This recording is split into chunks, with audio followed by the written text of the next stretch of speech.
hati kamu dikelola nggak apa-apa, gampang. Saya beri contoh begini, ada seorang kiai Abi Quraisy itu khusyuk betul, nggak mau berkawan sama perempuan cantik, katanya takut biologisnya kumat, takut sahabatnya kumat. Kalau berteman orang jelek kan nggak apa-apa, Gus, nggak minat, apalagi orangnya merongos kukulan banyak katanya. Terus tak ingetin, syahwat yang nggak pada tempatnya itu dosa, tapi ngenyek orang juga dosa kata saya. Artinya dia menghindari perempuan cantik tapi dosa menghina. Itu juga ada orang yang nggak mau berteman orang kaya, takutnya tamak gini-gini, senengnya sama orang miskin. Ternyata apa? Diperbudak, disuruh mijetin, disuruh-suruh. Dosanya yang berbudak itu. Jadi intinya dalam semua lini kehidupan tuh ada problem fikih. Makanya kita harus pinter-pinter berteman orang kaya, semoga kayanya untuk kebaikan. Berteman orang miskin supaya kita tawadu. Melihat alumni UGM yang sukses kita bangga. Yang bikin masalah kita istighfar, gitu aja gampang kan urusannya. Artinya kiai juga sama. Kiai itu punya alumni yang jadi kiai, alhamdulillah. Yang nggak jadi kiai problem, ya kita istighfar semua di semua kehidupan kita. Nah, kata bapak ini bapak saya, kalau pagi-pagi Abi Quraisy itu ada orang nyun sewu, orang miskin, sholatnya pas-pasan, pakai celana pendek, pagi-pagi rokok di warung. Bapak itu mesti bilang gini, hak, aku sing kiai ra mesti sebahagia itu.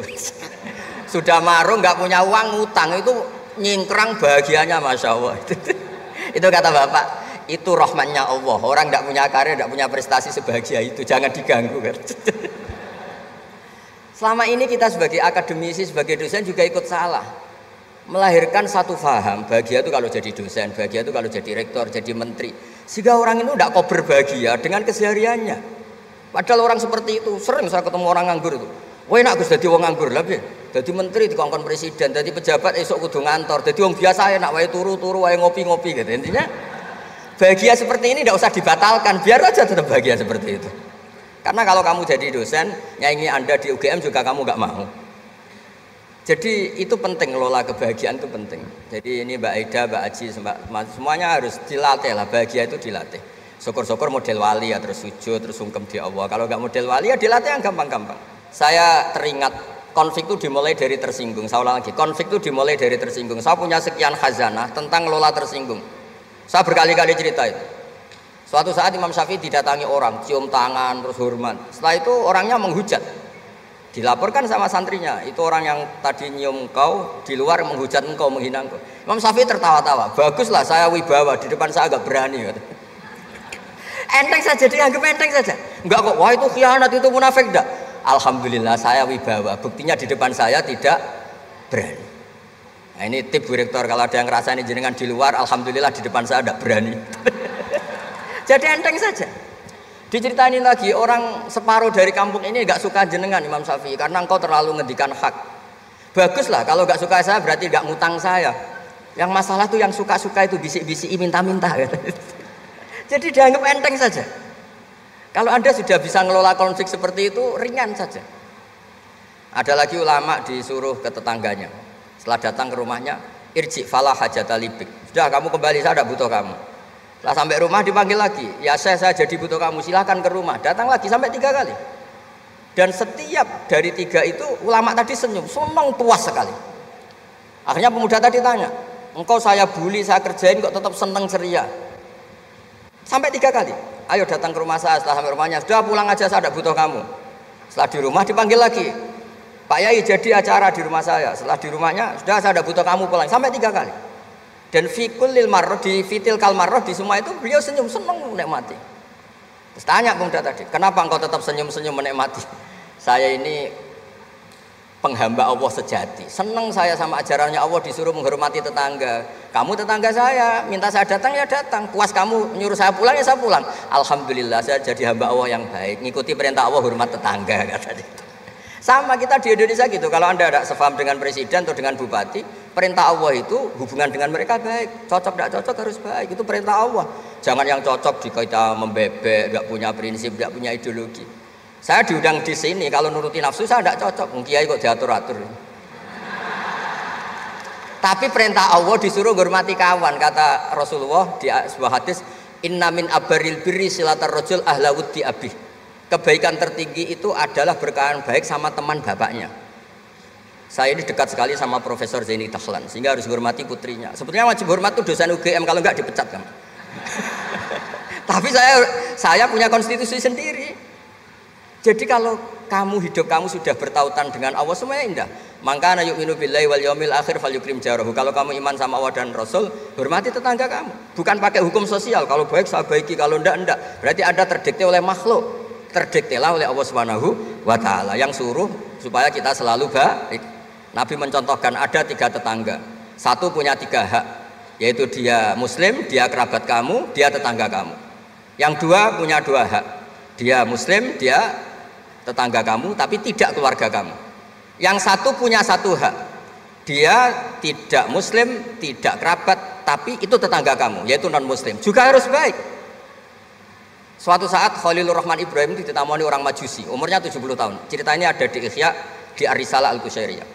Ya meskipun ini tidak bidang Pak Munjid, tapi referensinya saya sebut sebagai penghormatan pada UGM. Kamus keren, masa ngomong tanpa referensi.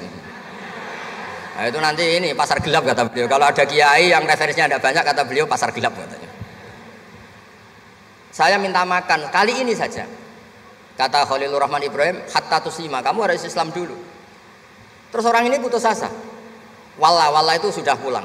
Setelah sekian meter sama Nabi Ibrahim, sama Allah, Nabi Ibrahim dikasih wahyu. Ya Ibrahim, kamu tidak mau ngasih makan orang itu meskipun hanya 1 hari. Tidak, karena dia masih kafir, non muslim. Ut'imuhu ala kufri sab'ina sanatan. Itu orang sudah umur 70 tahun, tidak pernah kelaparan. Sayang Tuhan saja ngasih makan, kamu manusia tidak mau jadi. Terus dipanggil akhirnya. Ya Majusi sini, tak kasih makan. Kenapa kamu rubah? Ditegur sama Tuhan. Karena kata Tuhan, saya yang Tuhan saja, yang dikafiri dia tak kasih makan, kok kamu manusia kok ribet. Akhirnya dikasih makan. Jadi contoh-contoh muamalah kebangsaan, beda agama itu cukup. Referensi kita cukup. Yang enggak cukup adalah pikiran kita yang sempit, itu masalahnya, pikiran kita yang sempit. Wong Islam itu kepenak, enak betul. Saya punya saudara, punya keluarga, saya tadi cerita Pak Kures. Wah itu haternya banyaknya bukan. Tapi bilang ke saya, "Dahlah Gus, kita sama-sama wali. Syaratnya wali itu hanya 2. Dicintai banyak orang atau dihujat banyak orang. Kalau dihujat banyak orang itu ngilangi dosa kan?" Islam itu enak, dicintai orang ya ibadah, dirasani orang ngilangi apa? Dosa. Maka kamu jadi dosa. Tenang saja. Kalau mahasiswa senang energi kebaikan, kalau tidak senang ngurangi dosa, kan enak kan? Monggo jenengan milih mana? Milih banyak pecinta apa banyak yang membenci. Tapi apapun itu terus kembali ke Pak Kures tadi. Yang semuanya dari semua itu adalah Allah Subhanahu wa taala. Kalau kamu nyari ridhonya Allah, enteng semua kan? Sudah enteng betul. Menyabari orang yang menyinggung itu ya ibadah. La taghdab faradda miraron faqala la taghdab. Tersinggung enggak marah itu ibadah. Wal kadhiminal ghaidh. Jadi itulah yang harus kita latih, saya itu sering ijtihad ya, bukan dengan makna yang mutlak ijtihad biasa. Saya ini termasuk kiai yang susah diundang. Saya datang ke sini bukan sebagai UGM, Bu Ova itu putra dari Profesor Zaini. Jadi jangan GR Pak Munjid kalau saya diundang UGM terus Pak Jumawa ini enggak, biasa aja. Biasanya bukan karena meremehkan UGM enggak, memang ada aturannya. Kiai itu kan ya jaga hatinya. Jangan-jangan diundang UGM mari takabur. Kan ya kita mikir. Kalau nggak mau jangan-jangan takabur, diundang kok nggak mau kan ya mikir. Ini cerita Pak Kures, ini kisah nyata. Saya tuh pernah diterima kasih kiai kecil. Gus matur nuwun Gus jenengan nggak datang kan? Oh iya. Kalau di dunia kiai itu kiai kecil kan diundang acara-acara kecil. Ya kira-kira salam tempel erong atau sewu lah kira-kira gitu. Gara-gara saya tidak datang dia lakon itu ya lakon dia yang disalami template, yang dicium. Oh itu kalau jenengan datang saya mahjub, saya tegak kanggo. Gitu. Jadi dianggap uang 200.000 itu dari saya. Ternyata menghadiri acara kecil itu tidak solusi juga. Kalau kita kiai besar datang ke acara kecil, ini namanya menghentikan rezekinya yang kecil. Itu ibarat toko besar dekat kelontong kecil gitu. Tapi kalau tidak datang, sombong betul setelah kiai besar diundang yang kecil nggak mau. Nah itu namanya istihad. Istihad itu satu pemikiran yang tadi yang diceritakan Mas Haji tadi. Mau tidak mau kita secara sosial itu berdebat. Sebaiknya kita ini merakyat apa enggak? Kalau merakyat dengan tema-tema rakyat, urusannya makan, mungkin kita tidak jadi negara maju. Tapi kalau terlalu tema-tema besar, jangan-jangan lupa ngasih makan. Ya sudah, itu istihad. Ini yang terakhir saya cerita perbedaan pendapat. Dulu Al Haris Al Muhasibi itu pernah punya ide. Ini temannya Imam Ahmad, temannya Imam Syafi'i. Ya Imam Ahmad saya mau ngarang buku tentang menolak faham-faham Mu'tazilah, faham-faham yang nggak benar. Menurut Anda gimana? Jawabannya lucu. Jangan katanya. Kenapa? Sebelum Anda membantah mereka, meluruskan mereka, pasti Anda cerita argumentasi mereka. Ketika cerita argumentasi mereka, jangan-jangan mereka lebih tertarik argumentasinya Mu'tazilah daripada argumentasi Anda. Berarti Anda ikut menyebarkan kebid'ahan itu.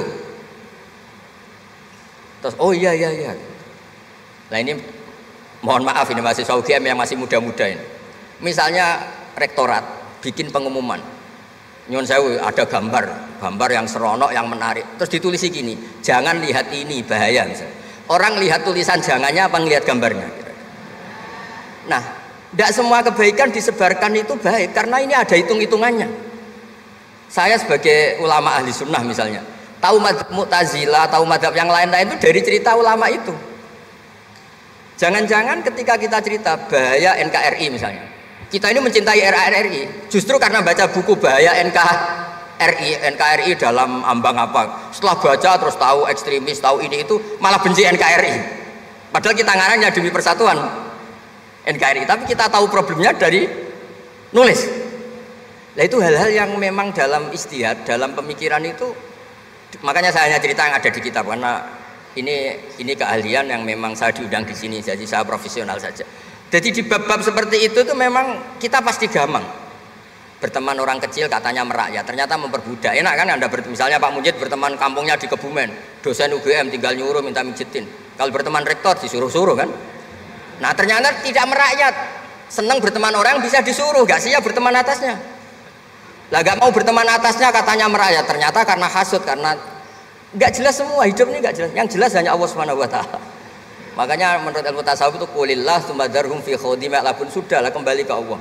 Berteman orang kecil ya karena perintah Allah. Kalau karena perintah Allah pasti inginnya ikram, memuliakan. Berteman orang besar juga karena perintah Allah, supaya ada hasud, supaya Indonesia ada chaos. Kayak tadi yang didawuhkan Pak Kures, la imamun husyum khairun min fitnatin tadum. Imam yang dengan arti salah itu masih lebih baik ketimbang chaos. Karena kalau chaos lebih gak kebayang. Ya apapun itu cukuplah khazanah-khazanah Islam untuk mendidik kita sebagai orang yang menjaga kebinekaan, menjaga ukhuwah. Nah, terus saya ngapresiasi pertanyaan dari mahasiswa non muslim tadi. Sebetulnya ketika negara ini berdiri itu ya dialek semua antar umat beragama. Sehingga diputuskan yang penting itu berketuhanan. Maka yang ditolak oleh konstitusi kita adalah ateisme, komunisme. Saya membayangkan misalnya punya anak perempuan, diajak orang yang tidak beragama di tengah hutan misalnya, bunuh ya tidak takut Tuhan, merkosa tidak takut Tuhan, salah etika ya tidak takut Tuhan. Bandingkan kalau diajak yang beragama, pasti masih ada rambu-rambu, ada ini itu. Sehingga memang masalah betul ketika orang tidak berketuhanan itu. Jadi saya ingatkan Mas tadi, siapa tadi namanya? Yang non Irman saya, yang non muslim tadi itu. Siapa? Namanya siapa? Siapa? Kurang jelas. Siapa namanya? Krisman. Ya. Oke, namanya Krisman. Jadi Mas Krisman ya, kalau dibilang nggak pernah ada dialog dulu ketika negara ini berdiri, itu semua tokoh agama bersepakat. Termasuk saat itu ya ada Perindo, selain ada NU ada Perindo. Itu yang ditentang itu adalah ateisme, karena kalau orang tidak bertuhan itu ngerinya itu ya tadi misalnya kita punya anak perempuan atau punya keluarga, diajak orang yang tidak beragama, misalnya berzina ya tidak takut dosa, merkosa ya gak takut, bunuh ya gak takut, karena gak punya Tuhan. Mungkin takutnya sama polisi ya kalau ketahuan, kalau enggak. Tapi kalau orang bertuhan ini sistem kesalehannya, sistem kebaikannya ini berlipat-lipat, takut hukuman Tuhan, takut sosial, takut ini itulah, sehingga kita bersepakat berketuhanan. Lalu kedua, ada beberapa kejadian nyata di beberapa negara yang fahamnya itu tidak bertuhan, itu bekas kondom atau bekas apa dipakai lagi, didaur ulang. Bahkan tinja yang bisa dikelola jadi bahan makanan. Kalau yang beragama tidak, termasuk mungkin di ilmu medis ini tidak wilayah saya, tapi saya cerita mungkin masalah-masalah kayak ya apa hal-hal yang menurut kita dilarang, menurut agama mereka enteng saja. Misalnya bikin cadangan-cadangan organ tubuh dan sebagainya. Kalau beragama itu masih enak, aturannya jelas. Kalau nggak beragama itu repot. Sehingga saya cerita sedikit lagi karena kadung dipuji ahli Quran Pak Kures sama saya cerita dulu ketika Rasulullah itu sugeng masih hidup, itu ada kekuatan politik, satu Romawi bertuhan, yang satu Persia tidak bertuhan, tidak berkitab suci. Ketika Romawi kalah, itu Rasulullah itu susahnya bukan main, karena yang masih mentautkan diri dengan Tuhan kalah sama yang sudah tidak bertuhan. Dan ketika akhirnya Persia yang kalah, yang menang Romawi, Nabi itu ikut senang karena yang bertuhan mengalahkan yang tidak bertuhan. Kenapa penting bertuhan? Karena bertuhan itu setidaknya punya aturan. Melakukan ini dosa, melakukan ini dosa, empati sama fakir miskin itu ibadah. Semua agama pasti sama di tema-tema seperti itu. Sehingga berketuhanan ini penting sekali, kata Pak Kures tadi, berketuhanan itu luar biasa. Terus kedua, saya pernah juga disowani beberapa tokoh dari Mabes Polri. Saya sering bilang, Indonesia utamanya pejabatnya harus terima kasih sama seluruh rakyat Indonesia, karena itu aset yang sebenarnya Indonesia ya seluruh rakyat Indonesia. Saya satu cerita ini hadis sahih di Bukhari, nggak bisa dipertentangkan. Ini hadis sahih di Bukhari, di Muslim. Di antara yang diapresiasi Allah itu adalah potensi jahat kita tidak kita wujudkan. Kalau seluruh rakyat Indonesia, tidak usah seluruh, 1/4 kita ini maling semua. Itu negara miskin kok, karena biayai kita di penjara 2 tahun, 3 tahun. Separuh kita mentalnya membunuh, habis Indonesia.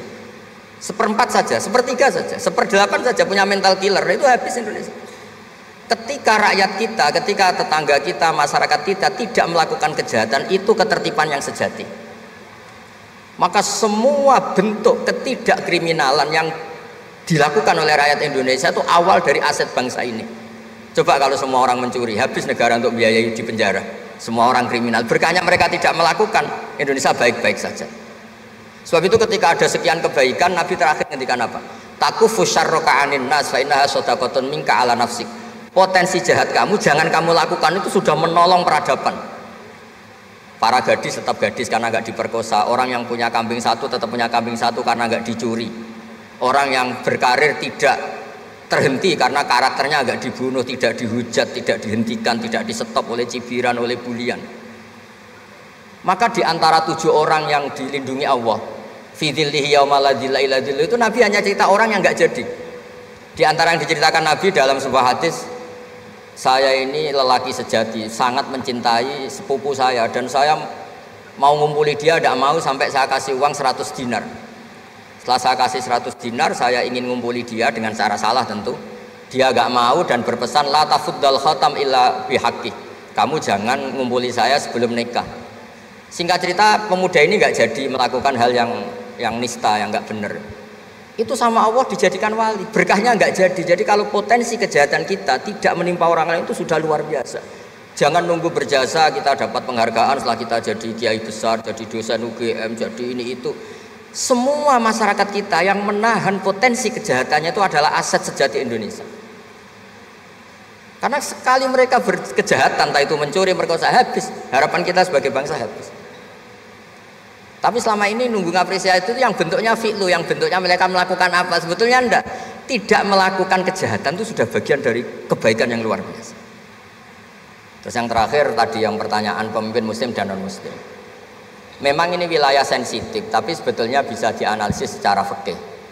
Ya saya ulang lagi, bisa dianalisis secara fikih Nusantara, fikih kebangsaan. Jangan dianalisis pakai fikih yang internal dalam Islam. Saya ulang lagi, jangan dianalisis menurut fikih yang di internal Islam. Kita beri contoh umum saja ya. Kita beri contoh umum saja. Dulu Pak Gores pernah mencontohkan kalau non muslim bisa jadi pilot beneran, padahal dia non. Sama Pak Munjid yang kiai di UGM nggak bisa jadi pilot. Kira-kira milih mana?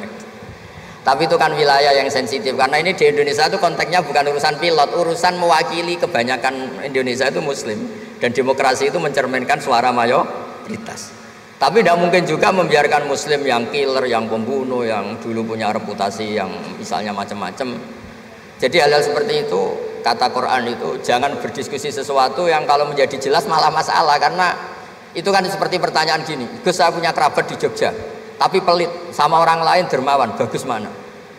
Kita kan nggak mungkin menganjurkan mutus hubungan keluarga, tapi tidak mungkin juga suruh ikut orang pelit. Anda membingungkan orang fikih, karena kalau yang nggak ahli fikih itu ya gampang saja jawab semaunya. Tapi kalau saya sebagai orang yang nekuni fikih itu bingung. Saya sering ditanya orang juga, Gus saya mau nyalon lurah, ya lurah atau bupati atau apa. Katanya nyuap itu haram, Gus. Setelah dipraktekkan nggak bayar, nggak bagi uang, ya nggak jadi betul. Yang menang yang bayar. Terus akhirnya fikihnya tak rubah. Nyuapku yo haram, medit yo haram kata saya. Dimodifikasi sedikit, akhirnya alhamdulillah Gus bar sedekah gitu. Yang menang akhirnya berkahnya sedekah. Karena kita sebagai pemimpin atas nama tidak nyuap ya jangan juga jadi orang kikir dong. Atas nama ada nyuap terus jadi orang kikir, repot kan. Tapi jangan juga bayar yang sampai merubah hukum dari orang yang nggak layak mimpin karena bayar menjadi pemimpin. Ya jangan juga sampai gitu. Ya akhirnya saya bilang nyuap itu haram, medit juga haram. Alhamdulillah barokahnya kombinasi fikih ini. Ya nyuapnya tetap haram tapi rakyat tetap dapat uang gitu. Tapi nanti ketika Anda tidak layak jadi pemimpin itu juga haram karena menjabat sesuatu yang nggak wilayah Anda. Jadi seni-seni ngelola muslim, non muslim dan itu tidak bisa dipukul rata. Karena itu wilayah-wilayah yang sensitif, yang butuh detail, yang butuh satu peristiwa spesifik. Saya pernah ditanya, Gus saya ini hidup di Amerika, kalau milih presiden kan sama-sama non muslim, milih yang siapa? Ya jawab yang akhafu dororon, misalnya ada presiden Amerika yang sangat demokratis misalnya, dia membiarkan Islam berkembang, sama jenis non muslim yang Islamfobia, tentu milih yang demokratis. Ada yang dosanya itu membunuh, yang satu dosanya korupsi, ya milih yang korupsi karena membunuh itu lebih ekstrim timbang korupsi misalnya.